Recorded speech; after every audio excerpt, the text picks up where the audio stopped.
米大リーグの球団幹部や代理人らが一堂に会して、移籍交渉などが進むウィンターミーティングが4日、テネシー州ナッシュビルで開幕しました。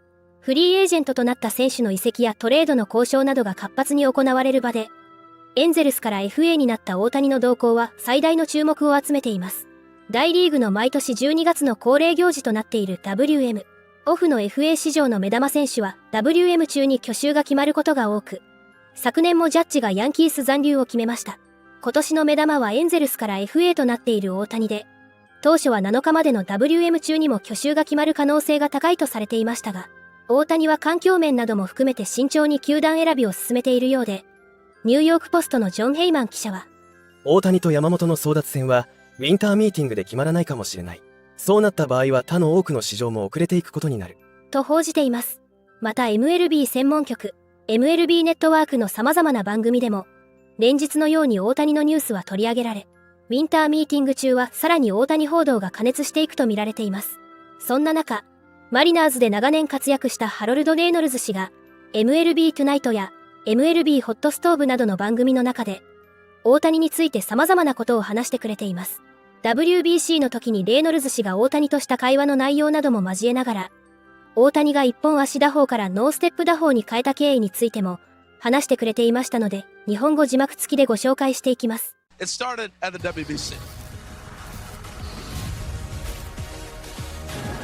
What did he say about the getting away from the where this ball ends? That's gonna hit the scoreboard. That hit the scoreboard. Greg, his power is unmatched. I mean, it's crazy. We talk about it all the time, right? But what if he didn't make one little simple hitting mechanic that made us the Shohei Ohtani today?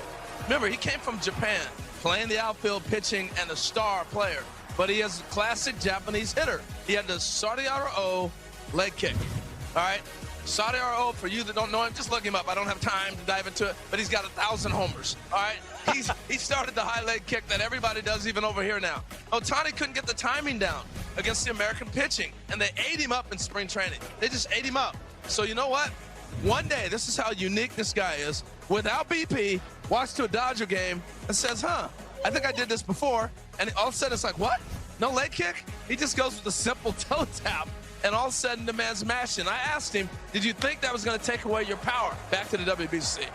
So when you got rid of the leg kick, when you got rid of doing this and what there? Yeah, when you did, were you worried about losing power or no? No, 100% no. So why did you do it? Just simple, like, just, Make everything simple? This guy is a baseball rat. We talk about guys that are baseball savvy. What's it like to hit a ball that far? What's that feel like? I don't know. And Greg, he's the fastest guy in the field too. You can put him in a category with everybody. I don't care who it is, he can do all things. And here's what I'm gonna shock you with, all right? I'm gonna shock you with this. You're gonna shock me with something? I said this early in the breakdown, but you missed it. He played the outfield. He played the outfield. He played in the big leagues with the Angels. I had to go back and look at the tape. He played in the outfield.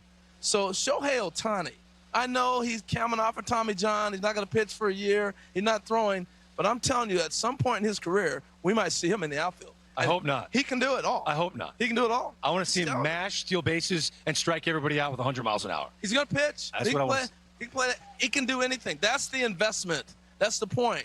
That you're getting an investment on a guy that can do. We're paying pitchers $50 million to give us 5 innings.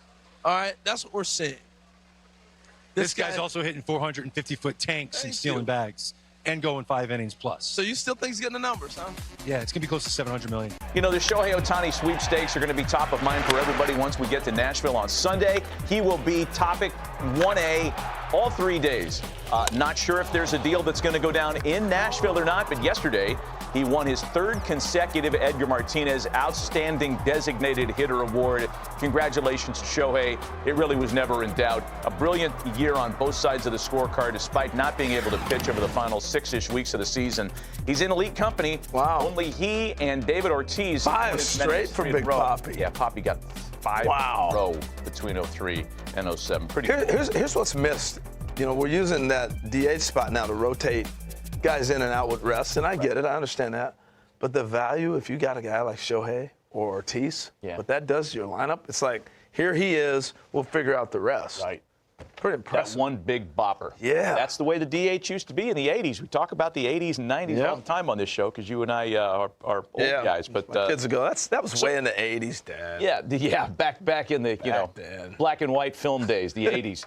Let me ask you this, because there's so much speculation on where and for how much for Shohei. There's this narrative out there that geography matters. We've heard kind of pushback to that over the last month, that winning matters more and that everybody's in play. There's some logical conclusions being drawn to he in places like Atlanta. Yeah. What are your thoughts for this? Well, one, I think no doubt winning is number one. Number one. It is not about geographic. He needs to be East Coast, West Coast. That was kind of a narrative that was thrown out there, and he never said that was him. And now that he's played here, he's kind of dispelled that. But it is about winning. He came here. You think about, we always talk about the Cuban players, all they go through to come over here. This guy's a star in Japan. And he came here for one reason, to play with the best, to beat the best, to be the best. And he came here on the cheap. Yes, and it's time for him to get paid. But think about his journal, right? We learned so much about that journal he wrote. Like, by the time I'm 13, I'm doing this. By the time I'm doing this. And that was pretty cool stuff, right? Well, the number one thing on that list is winning a World Series. And that's where he wants to be. He came to Anaheim. It was a perfect fit at the time. You think about that club. You had Justin Upton. You had Trout in his prime. You still had a little Pujols. You had a lot of things going on there. That was a club that was expected to win. Yeah. They didn't. And he's seen the fruits of what can happen on winning teams. I think he's going to a winner. And you put my foot to it. You can talk about all these different teams. The Dodgers can put people around you. So can the Yankees. So can the Mets. They can do all that. But the number one team we know what they're going to get every year is the Braves. They're all locked up. Yeah. They're all locked up. You know, the Dodger thing, I heard a really interesting phone call today driving into work, and Jim Bowden and Eduardo Rodriguez were on the leadoff spot, our colleagues at MLB Network Radio. They took a caller from a Dodger fan who wanted to say that, look, I want the Dodgers to win just as much as anybody, and Shohei Ohtani's a great draw. But what the Dodgers need now more is just collecting high-end starting pitching. The two-way talents of Ohtani are going to play anywhere, but maybe the Dodgers are better served trading for Corbin Burns, trading for Shane Bieber, signing Yamamoto, among other people, trading for Dylan Cease. Maybe the Ohtani to the Dodgers thing is not the slam dunk that we all thought it was 6 months ago. I still think it is. Here's why. We're looking at a true international star. Yeah. He writes his own check. You can write that check for whatever you want, and it pays you back tenfold already. これからも大谷の活躍から目が離せません。皆様からのコメントもお待ちしております。